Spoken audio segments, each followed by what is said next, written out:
নমস্কার। প্রথমেই বলি, প্রতিকুর রহমানের উপর আমি এই মুহূর্তে বেদম ক্ষেপে রয়েছি। আজ সকালে আমি তাকে ফোন করেছিলাম এবং আমি বললাম, তুই আমার সঙ্গে একটা পডকাস্ট করবি? বললো, হ্যাঁ দাদা করব। আজকে করতে পারবি?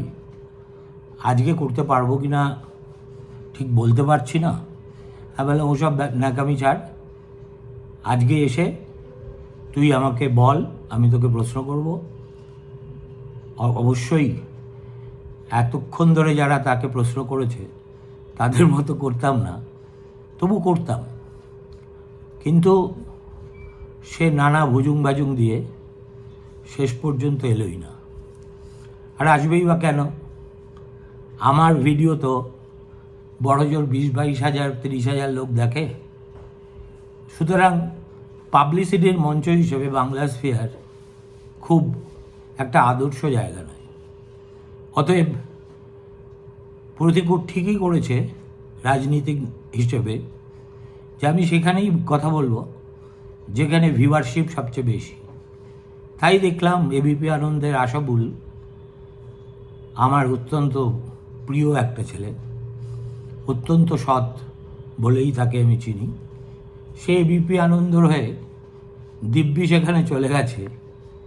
আর যা জিজ্ঞেস করছে প্রতিকুর, একেবারে মনে হচ্ছে যেন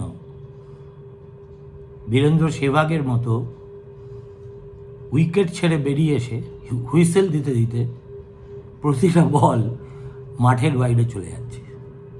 দেখে আমার একটু বুকে সামান্য চিনচিনে ব্যথা হয়েছে ঠিকই, কেননা প্রতিকুর যে তৃণমূল কংগ্রেসে যাবে এবং সেখানে পা বাড়িয়ে রেখেছে, আমি দিন কতক আগেই এ নিয়ে একটা ভিডিও করেছিলাম। আমি সাধারণত এই ধরনের খবরে একদম নিঃসংশয় না হয়ে কোনো কিছু করার পক্ষপাতী নই। আমি খবরটি এমন একটা সূত্রে পেয়েছিলাম যার বিশ্বাসযোগ্যতা নিয়ে আমার মনে কোনো প্রশ্ন ছিল না। তারপর সেই খবরটা আমি আরও 4-5 জনের কাছে যাচাই করেছি। যখন বুঝেছি এটাই সত্য, তখনই আমি ভিডিও করতে বসেছি। কেননা এই রকম ফায়ার ব্র্যান্ড একজন ইয়াং সিপিএম লিডার শেষ পর্যন্ত তৃণমূলে যাচ্ছে, এটা আমার কাছেও খুব বিস্ময়কর ঘটনা বলে মনে হয়েছিল এবং তদুপরি আজকের বাংলার রাজনীতির পরিপ্রেক্ষিতে যথেষ্ট গুরুত্বপূর্ণ বলেও মনে হয়েছিল। এখন হয়েছে কি, অনেক ক্ষেত্রেই আমি বয়সের কারণে সম্ভবত কিংবা কোনো রিটেন স্ক্রিপ্ট দেখে আমি কিছু বলি না বলে অনেক সময় তথ্যগত এদিক সেদিক আমি ভুল করে বসি। যেমন সেদিনকে একটা বড় ভুল ছিল, প্রতিকুরকে ডিওয়াইএফআই এর সঙ্গে আমি জুড়ে দিয়েছিলাম, যদিও সে আদতে এসএফআই এর নেতা ছিল। এই ভুল আমি করেছি এবং ভুল স্বীকারে আমি জীবনে কখনো পিছপা হইনি। যে কাজ করে সে ভুল করে, আর যে বসে বসে শুধুই বাতেলা দেয় তার তো কোনো দায়বদ্ধতা নেই, ভুল স্বীকারের দায় তার উপর বর্তায় না।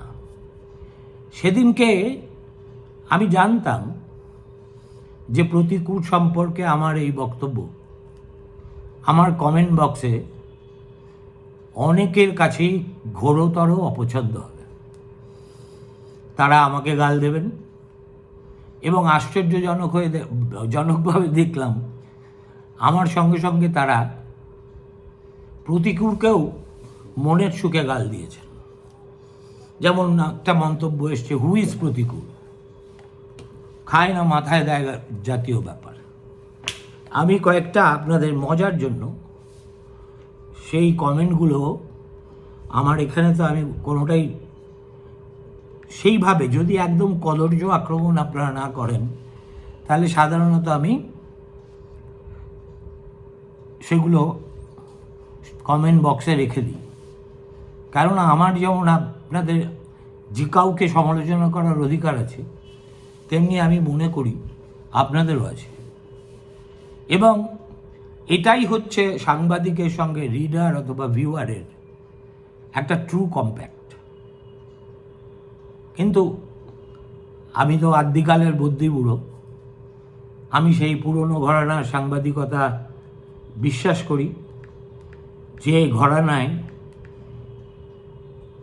ভুল হলে স্বীকার করা, কিংবা একটা কোনো চমৎকার খবর পেলে সেটাকে নানা দিক থেকে যাচাই করে তবেই পরিবেশন করা, ইত্যাদি নানা রকম কাজের শর্ত এখনও মেনে চলার চেষ্টা করি। এখন তথ্যগত ভুলের কথা অনেকেই বলেছেন, সুতরাং কেউ বলেছেন প্রতিকূরের বঙ্গ টিভিতে দেওয়া বাক্যালাপ বা প্রশ্ন উত্তর ওনার টেলিফোনে শুনেছেন কি? না হলে একটু শুনে নেবেন। না, আমার শোনা হয়নি। এত ইউটিউব চ্যানেল, যদিও রোজিনাকে আমি ব্যক্তিগতভাবে খুব পছন্দ করি, কিন্তু সত্যি বলছি শোনার মতো অবকাশ আমার হয়নি। প্রতিকূর দেখিয়ে দিল জাতে মাতাল তালে ঠিক। সিপিএমের গোষ্ঠী কোন্দল নিয়ে আমাদের কোনো উৎসাহ নেই। You know nothing about Pratikur. You are shrewd enough to tell a lie in disguise. আবার ইংরেজিতে, কারেক্ট ইংরেজিতে। তারপরে, স্যার প্লিজ দয়া করে সিপিআইএমকে ছাড়ুন, ওকে নিয়ে কোনো আলোচনাই কেন আলোচনা করছে? Extremely poor analysis. If it is true, it is a question of what is political philosophy. আপনি যে এক্সপার্ট নিয়োগ করেছেন তাদের কি ব্যবহার করছেন না? কেউ বলেছে এই প্রতিবেদন ভ্রান্ত প্রমাণিত হবেই, কেন ভুলভাল ভিডিও বানান? প্রতিকূর কে? খায় না মাথায় দেয়? উত্তরপাড়ায় মীনাক্ষী জিতবে, সেলিম যা করেছে ভালো করছে। তারপরে একজন প্রতিকূর সিপিআইএমের সত্যিকারের ডায়মন্ড। যদি প্রতিকূর দল ছাড়ে, then it will be huge loss of CPIM. কে এই প্রতিকূর? একটা কাউন্সিলর ভোট জিতে দেখাক আগে, তারপর না হয় একে নিয়ে প্রতিবেদন করতেন। আপনার কানে কানে বলে গেছে। প্রতিবেদনটা ভালো লাগলো একজন বলেছেন, তারপরেই বেকার কথা। বঙ্গ সাংবাদিক মানেই কি মিথ্যেবাদী হতে হয়? দুজনের নাম করেছেন, একজন ঘোষাল, একজন ভট্টাচার্য, নাম আমি বলছি না। দের মতো দালালের কথা শুনতে হবে আমাদের? টিএমসি থেকে ভালো অফার পেয়েছে মনে হচ্ছে। উনি কি যুব নেতা? তাই বলে টিএমসিতে? বাংলার যুবদের দেখে উনি কানাইয়া কুমারকে মনে পড়ে গেল। সেলিম গেছে হুমায়ুন, আর প্রতিকূর যাবে টিএমসি। এরকম অজস্র কটাক্ষ, বিদ্রুপ, কোনো কোনো খুব রাগী প্রতিক্রিয়া প্রতিকূরের কারণে আমাকে হজম করতে হয়েছে। অতএব আমার মনে হয়েছিল যে এটা আমার সাংবাদিক হিসেবে প্রাপ্য এবং অধিকার, যে টেলিভিশনের সামনে বা ইউটিউব চ্যানেল বলুন, প্রথম ইন্টারভিউটা আমার কাছে দিতে প্রতিকূর দায়বদ্ধ। আজ সকালে টেলিফোন করা সত্ত্বেও যখন সে আসেনি, তখন আমি কিঞ্চিত আমার আশা ভঙ্গ হয়েছে। এবার কাজের কথায় আসি। আপনারা যদি আশা বলের ইন্টারভিউটা না দেখে থাকেন, তাহলে দয়া করে আরেকবার দেখবেন। একেবারে শেষে আশা বল যখন সাম আপ করছে, অর্থাৎ পিটুসি দিচ্ছে, যাকে টেলিভিশনের ভাষায় বলে পিস টু ক্যামেরা, সেখানে কি বলল? তৃণমূল কংগ্রেসে আসা ব্যাপারটা এখন সময়ের অপেক্ষা। পাশেই বসেছিল প্রতিকূর, বেশ গদগদ হাসি মুখে চুপ করে বসেছিল। যেন ভাজা মাছটা উল্টো খেতেই জানে না। এই তথ্য যদি সত্য না হতো, তাহলে কি প্রতিকূল অ্যালাউ করতো যে তার ইন্টারভিউ শেষে এবিপি আনন্দর মতো একটা মহান চ্যানেলে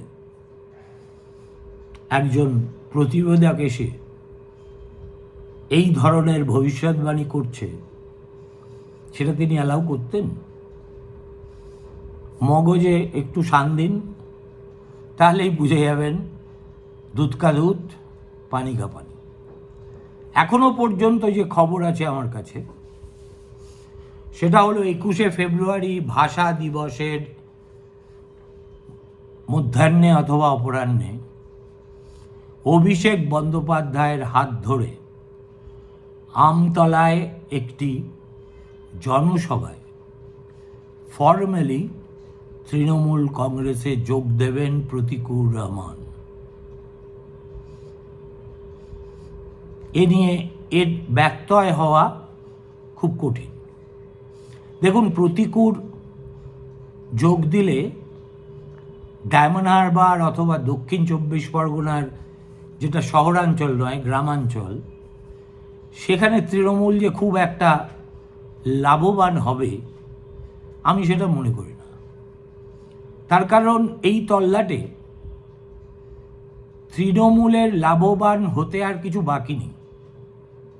গোটা প্রশাসন, গোটা পুলিশ, গোটা কি বলবো সাবঅর্ডিনেট ব্যুরোক্রেসি, জেলা শাসক, এরা সবাই অঘোষিত তৃণমূলের ক্যাডার। নইলে ডায়মন্ড হারবার লোকসভা কেন্দ্র থেকে প্রতিকূলের মতো ছেলে 86,000 ভোট পাবে, আর আমাদের রানিমার প্রিয়পাত্র 7 লক্ষ ভোটের ব্যবধানে জিতবেন, এটা হতে পারে না। অতএব সমুদ্রে 1 ঘটি জল যদি আপনি ঢালেন, তাহলে তার যা তাৎপর্য দাঁড়ায়, প্রতিকূলের তাৎপর্য কিন্তু ডায়মন্ড হারবার অথবা দক্ষিণ 24 পরগনা জেলায় কার্যত নেই বললেই চলে, কিন্তু তার অন্য তাৎপর্য আছে, এবং সেটা টিএমসির পক্ষে একটা বোনাস। দেখুন, টাকা পয়সার বিনিময়ে, পদের বিনিময়ে, প্রার্থী হওয়ার লোভের বিনিময়ে প্রতিকূল টিএমসিতে যাচ্ছেন। আমি মরে গেলেও এসব কথা বিশ্বাস করব না। কেন একজন লিখেছেন, যাতে মাতাল তালে ঠিক।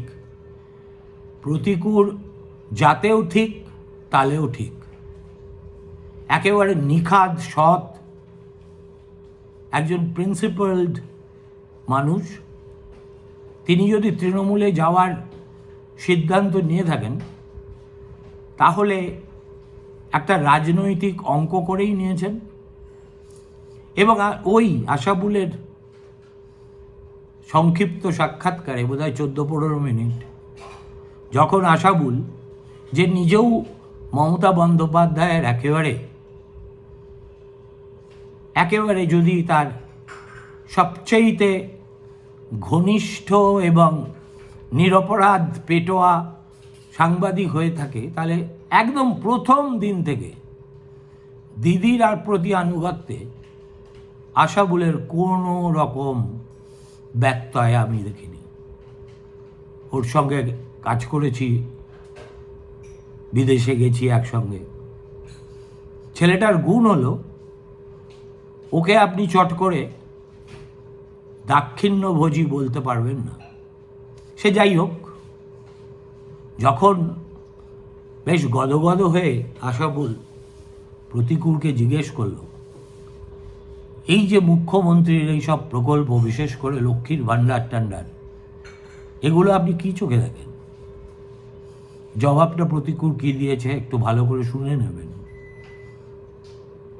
তিনি বললেন, আগে তো আমরা এগুলোকে ভিক্ষা বলতাম, তারপরে দল বলল যে না, এগুলো তো ভিক্ষা নয়, এগুলো মানুষের অধিকার। তারপর আমরা তাই বলতে শুরু করলাম। এবং মমতা বন্দ্যোপাধ্যায় হন আর দিলীপ ঘোষ হন আর গদাধর চক্রবর্তী হন কিংবা আরেকজনের নাম করলে নওশাদ সিদ্দিকী হন, ব্যক্তি হিসেবে এদের প্রত্যেককে আমি সম্মান করি। আর মমতা বন্দ্যোপাধ্যায় এইসব কর্মসূচি করে, বিশেষ করে লক্ষ্মীর ভাণ্ডার, এটাকে ভিক্ষা বলার কোনো অর্থই হয় না। কেননা এর মাধ্যমে তিনি মহিলাদের একটা খুব বড় অংশকে আত্মসম্মান ফিরিয়ে দিয়েছেন। তারা যে যার মতো করে এই টাকাটা ব্যয় করছেন, কখনো ছাত্রের লেখাপড়ায়, সংসারের কাজে, সন্তানের ভালো মন্দের জন্য। সুতরাং এটাকে ভিক্ষা হিসেবে দেখা খুবই অন্যায় হচ্ছে। আশা বল ইচ্ছে করলে চেপে ধরতে পারত, বলতো, যদি সে জিজ্ঞেস করতো, কোনোদিন করবে না, যে সে তো ভালো কথা, this is empowerment, no doubt. কিন্তু তাই বলে কি কলকাতা দক্ষিণের বহুতল বাড়ির গিন্নিরাও লক্ষ্মীর ভাণ্ডার পাবে? এটা কি কোনো সমতার নীতি মেনে হচ্ছে? আমার কাছে এলে আমি এসব প্রশ্ন করতাম, তো হয়তো প্রতিকূল বুঝতে পেরে কেটে গেছে, যাক। কিন্তু his voice, his language, the way he framed his answer was simply adulatory. ভক্তজনের কথা। সুতরাং এ নিয়ে আর জল্পনা করার কোনো প্রয়োজন নেই। তিনি যাচ্ছেন এবং তৃণমূলের কাছে ওয়াই প্রতিকূল ইজ ইম্পর্টেন্ট। দেখুন, তৃণমূলে কয়েকজন মুসলিম নেতা অবশ্যই আছেন। অবাঙালি মুসলিমদের নেতা ফিরহাদ হাকিম, বাঙালিদের মধ্যে সিদ্দিকুল্লাহ চৌধুরী, সামিরুল বলে একটা ছেলে আছে। কিন্তু এদের কারো ইমেজ প্রতিকূলের মতো নয়।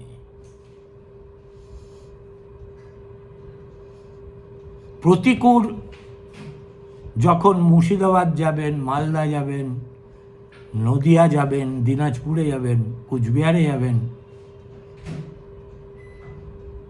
তখন he will add value to TMC. দেখুন, বর্তমানের নেতারা না সব অচলাদুলি। ফিরহাদ হাকিম দিদিমণির সেবা করে করে করে করে কোনো মতে তার ইম্পর্টেন্স টিকিয়ে রেখেছে। সিদ্দিকুল্লাহকে তার কনস্টিটিউয়েন্সির লোকেই বোঝেন। আর বাকি যেসব মুসলিম লিডার আছেন, তারা নেতা পদবাচ্য তো নয়, মনুষ্য পদবাচ্য কিনা তাই নিয়ে একটা জব্বর বিতর্ক হতে পারে। যেমন ধরুন, এই মুর্শিদাবাদের যেসব নেতারা তৃণমূল করেন, সংখ্যালঘু নেতারা, বা মালদার যারা কথায় কথায় জিভ কেটে দেন, হাত কেটে দেন, ঠ্যাং ভেঙে দেন, এরা নেতা? এরা নেতাও নয়। নেতা যেটা দিয়ে আমরা ঘর মুছি, এটা তাও নয়। সুতরাং সেদিক থেকে কিন্তু he is a diamond from diamond Harbour who will not dazzle in his own constituency, but will definitely dazzle in other districts. অভিষেক অত্যন্ত বুদ্ধিমানের মতো তাকে নেওয়ার সিদ্ধান্ত নিয়েছেন, সম্ভবত এই অঙ্কটা করি। কিন্তু একটা ফান্ডামেন্টাল প্রশ্ন প্রতিকূলকে করা খুব প্রয়োজন। আমি না হয় সুযোগ নাই পেলাম, কিন্তু আমার মিডিয়ার বন্ধুবান্ধব যাদের সঙ্গে ছেলেটির খুবই ঘনিষ্ঠ সম্পর্ক, তাদের কাছে অনুরোধ করব যে প্রতিকূলের বিক্ষোভের প্রধান কারণটা কি? প্রতিকূল যেসব কথা বলেছেন সেটাকে খুব সংক্ষিপ্ত আকারে পরিবেশন করলে বলতে হয় তার প্রধান আপত্তি হচ্ছে প্রশ্ন করার অধিকার না থাকা, যেটা একটা কমিউনিস্ট পার্টিতে প্রত্যেকের থাকা উচিত, এবং যেটা সূর্যকান্ত মিশ্র যখন রাজ্য সম্পাদক ছিলেন তখন তিনি খুব উন্মুক্ত মনে সমালোচনাগুলো নিতেন, প্রতিকূলকে ডেকে জিজ্ঞেস করতেন, কখনো সখনো এই কথাও বলতেন যে না, তুমি যেটা বলেছো সেটাই সঠিক।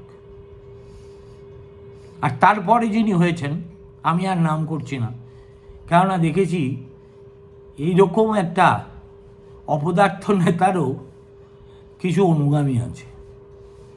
একজন তো আমাকে মেসেঞ্জারে বিরাট লম্বা চওড়া মেসেজ দিয়েছিলেন, সেলিম কত বড় মহান, তার বৃত্তান্ত দিয়ে। আমি তাকে একটা ছোট্ট রিপ্লাই দিয়ে দেখলাম উনি তর্ক চালিয়েই যাবেন, আমার আর প্রবৃত্তি হলো না, আমি তাকে ব্লকই করে দিলাম।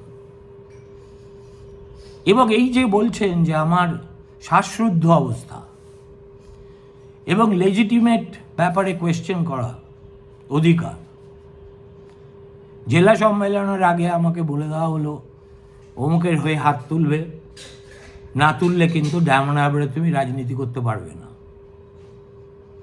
রাজ্য কমিটিতে যখন বাংলা বাঁচাও যাত্রার নেতাদের তালিকায় সব রাজ্য কমিটির সদস্যের নাম আছে, অথচ সৃজনের নাম নেই, এবং সৃজন সম্পর্কে প্রতিকূলের দুর্বলতা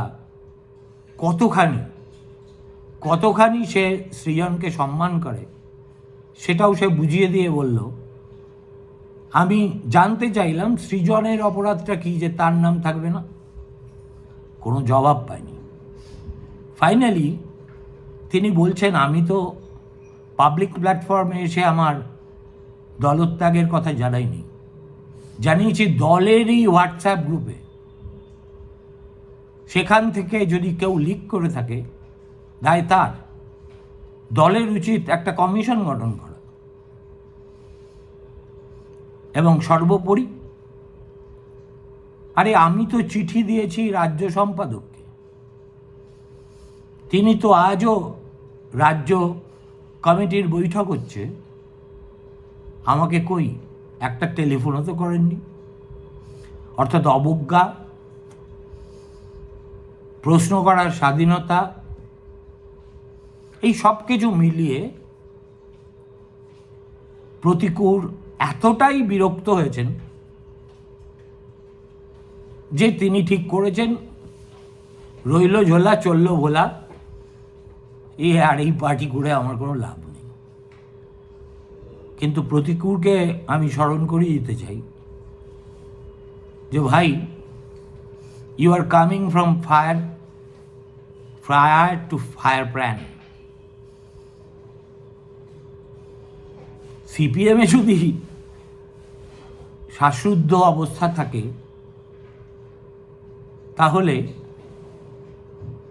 তৃণমূল কংগ্রেসে কিন্তু শ্বাস নেওয়ার অবকাশটুকুও থাকবে না। একজনের দল, এখন বলতে পারো 1.5 জনের, তারা যা ঠিক করেন সেটাই আইন, এবং তার বিরুদ্ধে প্রতিবাদ করলে একবার তৃণমূল কংগ্রেসে ছানবিন করে দেখো তারা কিভাবে ট্রিটেড হয়। অতএব নেতৃত্বের প্রশ্নে, আমি ভুল বললাম, from frying pan to fire, CPM যদি একটা উত্তপ্ত করাই হয়, তৃণমূল তাহলে কিন্তু অগ্নিকুণ্ড।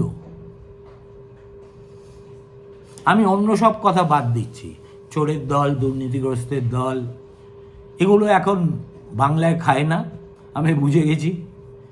কেননা এগুলো যদি খেত তাহলে ওই কেন্দ্রে বা যারা একটা দল আছে না, যারা সরকার চালায় আর এখানে রোজ এমন ভাষণ দেয় যেন সরকার গঠন করে ফেলেছে, তারা কোনো ব্যবস্থা নিত। আইপ্যাক মামলায় দেখলেন কি হয়েছে। সুতরাং দুর্নীতি ফুর্নীতি এগুলো নিয়ে যারা কপচাচ্ছেন এবং ভাবছেন একটা প্রিন্সিপাল ছেলে কি করে এরকম একটা দলে যাচ্ছে, তাদের বলি আপনারা অযথা উদ্বিগ্ন হবেন না। এই বাংলায় দুর্নীতি এখন হচ্ছে ওই আন্তর্জাতিক অর্থনীতিতে ক্রিপ্টোকারেন্সির মতো, খুবই সচলাধুলি। আসল কথা হলো প্রতিকূলের যদি মত প্রকাশের স্বাধীনতা এবং মত প্রকাশ করলে বা প্রশ্ন করলে কোণঠাসা অবস্থা হয়ে যাওয়া, এটাই যদি দস্তুর হয় টিএমসি, তাহলে আরও খারাপ ঘটনা। নমস্কার, ভালো থাকবেন, শুভরাত্রি।